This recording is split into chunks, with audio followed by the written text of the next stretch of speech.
दोस्तों yes bank की बात करें तो यहाँ पे एक बड़ी अपडेट निकल के आ रही है। यस बैंक ने यहाँ पे देख सकते हो कि अपने क्वार्टर टू के नंबर तो ऐलान कर दिए है और उस नंबर के आधार पे देख सकते हो कि इस बार यस बैंक का रिजल्ट बेहतर रहने की उम्मीद भी है। अब यस बैंक का स्टॉक जो पिछले कई समय से 17 के आसपास ट्रेड कर रहा है, क्या ये 20 को क्रॉस कर सकता है? क्या आने वाले समय में फिर से अपनी पुरानी हाई यानी राणा कपूर के वक्त जो यस बैंक की प्राइस थी 400 के आसपास, क्या उस लेवल तक जा सकता है? जानने की कोशिश करेंगे इस वीडियो के माध्यम से। यहाँ पे बॉम्बे हाई कोर्ट से भी एक चौंकाने वाली खबर निकल के आ रही है। क्या है वो खबर, उसको जानने की कोशिश करेंगे और यस बैंक की सेहत को समझेंगे, क्या क्या इसके निगेटिव पॉइंट है और क्या पॉजिटिव पॉइंट है वो जानने की कोशिश करेंगे, जिससे समझने में आसानी हो जाएगी कि क्या इस समय यस बैंक में इन्वेस्टमेंट किया जा सकता है। वैसे तो यस बैंक का स्टॉक बहुत ज़्यादा अंडर वैल्यू दिखाई दे रहा है इस समय, और जो प्रॉब्लम थी इसकी सबसे बड़ी लॉक इन पीरियड की वो भी खत्म हो चुकी है और लॉक इन पीरियड की वजह से ही इसकी प्राइस भी इस समय 17 के आसपास टिकी हुई है। आने वाले समय यहाँ पे एक तेज़ी की संभावना भी बन रही है। तो इन सारी बातों को जानने की कोशिश करेंगे इस वीडियो के माध्यम से। लेकिन फ्रेंड, उससे पहले अगर आप पहली बार हमारे चैनल पर आए तो चैनल को सब्सक्राइब कर दीजिए, एक बेल आइकॉन दबा दीजिए ताकि जब भी नया वीडियो बने पहला नोटिफिकेशन आपको मिले। वीडियो पसंद आए तो लाइक से जरूर कीजिए।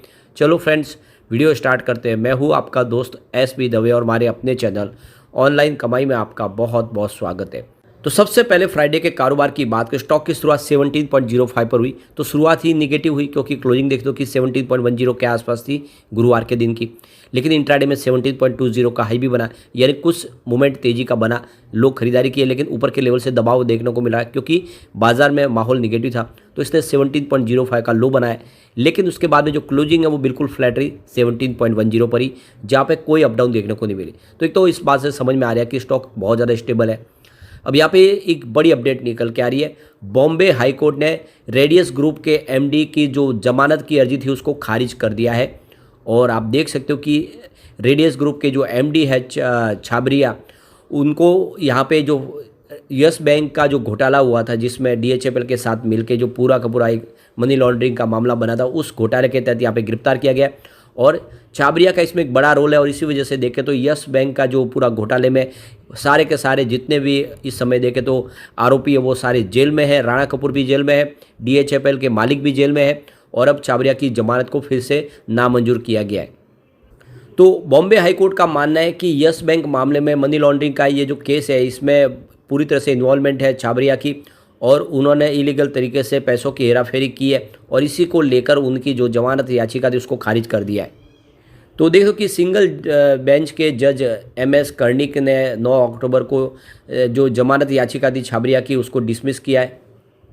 तो यहाँ पे जो ईडी की तरफ से बड़ा इल्ज़ाम लगाया गया है, उन्होंने जो जांच में पाया कि यस बैंक के जो फाउंडर है राणा कपूर और जो डीएचएफएल के मालिक है कपिल वाधवान, उन दोनों के बीच में इसने कड़ी का काम किया है। ये दोनों ने इस जो पूरा एक फ्रॉड किया उसमें इसका एक सबसे बड़ा रोल छाबरिया का है और इसीलिए इस मनी लॉन्ड्रिंग केस में अभी भी वो अभियुक्त है और सबसे बड़े एक तरह से इस पूरे मामले में उनकी एक मजबूत कड़ी। और इस वजह से यहाँ पे देख दो कि आने वाले समय में भी जितने भी ये सारे आरोपी हैं वो जेल में ही रहेंगे। ये बहुत बड़ा मामला है।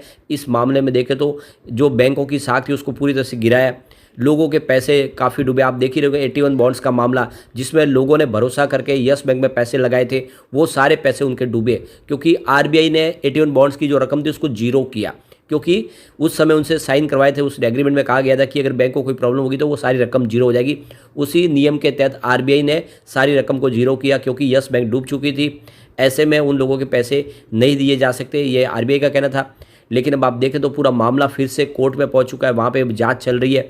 कोर्ट ने अभी तक इसके ऊपर कोई फैसला दिया नहीं है, लेकिन कुल मिला के लोगों को बहुत ज़्यादा नुकसान हुआ और ऐसे में ये सारे आरोपी इस समय जेल के अंदर, उनको जेल में ही रहना चाहिए क्योंकि उन्होंने लोगों की जो गाड़ी कमाई उसके साथ में बहुत सारी छेड़छाड़ की। अब यस बैंक की बात करें तो क्वार्टर टू हमारे सामने आने वाला है। उसके पहले यस बैंक की तरफ से क्वार्टर टू के नंबर जारी किए गए हैं। जो सेल के आंकड़े हैं वो बहुत ही उत्साहवर्धक है, यानी बैंक का जो डिपॉजिट लोन है वो काफ़ी तेज़ी से बढ़ा है।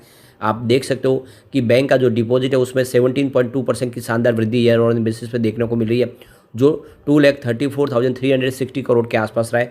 पिछले साल सेम क्वार्टर में ये 2,21,000 करोड़ के आसपास था और जो डिपॉजिट है वो भी काफ़ी शानदार है, करीब 2,19,369 करोड़ का डिपॉजिट रहा है जून क्वार्टर के अंदर। तो जून के मुकाबले अगर आप देखें तो भी यहाँ पे आपको आंकड़े बढ़ते हुए दिखाई देंगे, और पिछले साल के मुकाबले देखें तो भी आपको डिपॉजिट के आंकड़े बढ़ते हुए दिखाई देंगे। यानी आप क्वार्टर ऑन क्वार्टर बेसिस पे देख लें या ईयर ऑन बेसिस पे देख लें तो बैंक का डिपॉजिट बढ़ा है, यानी लोगों का भरोसा यस बैंक की तरफ लगातार बढ़ रहा है। और आपको ये पता ही होगा कि यस बैंक डिजिटल ट्रांजेक्शन में इंडिया की सबसे बड़ी बैंक बनकर उभरी है। हर 3 ट्रांजेक्शन में से एक यस बैंक के माध्यम से होता है, और इसीलिए यस बैंक ने एक बड़ा मुकाम हासिल किया 2020 के बाद में।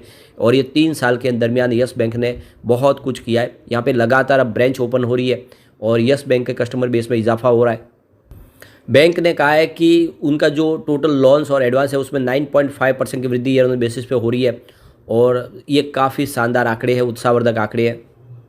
बैंक के एडवांस में भी 12% की ईयर ऑन बेसिस पे अच्छी खासी वृद्धि देखने को मिल रही है। कुल मिला के रिजल्ट इस बार बेहतर रहने की उम्मीद है, और रिजल्ट हमने पुराने देखे सारे लगातार बेहतर है।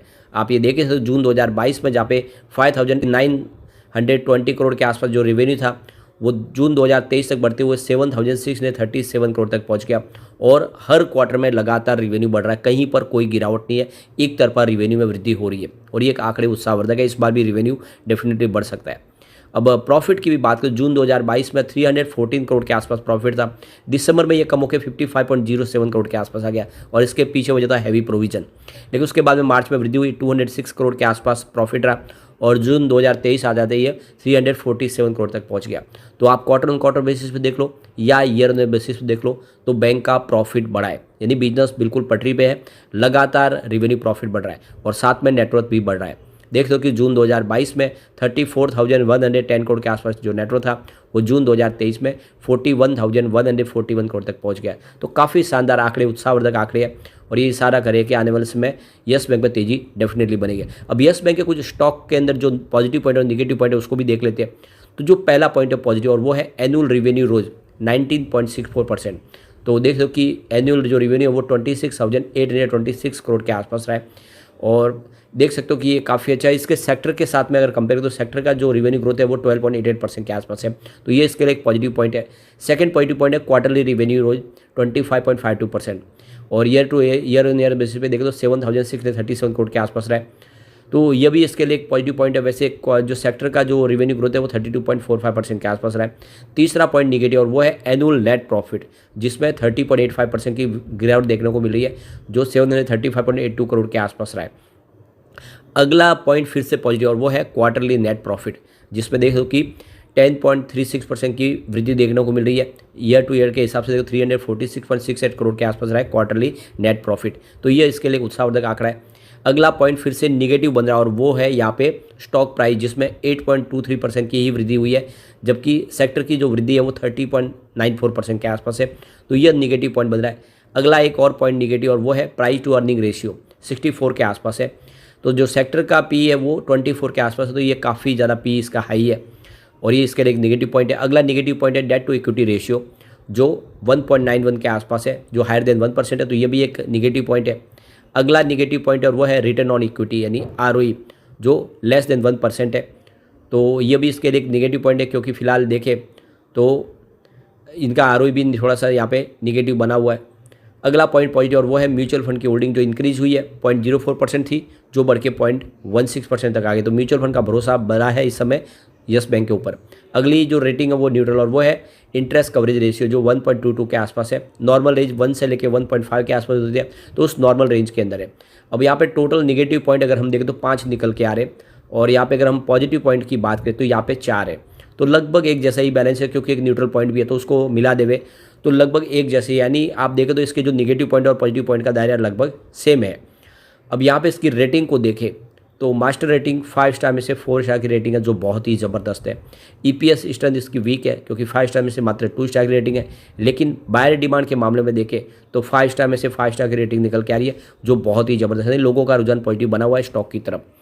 यहाँ पे प्राइस स्ट्रेंथ देखें तो इसकी वीक है, क्योंकि 5 स्टार में से मात्र 2 स्टार की रेटिंग है, और ग्रुप रैंक के मामले में भी 5 स्टार में से मात्र 2 स्टार की रेटिंग है, तो ये कुछ निगेटिव बातें इसके लिए है।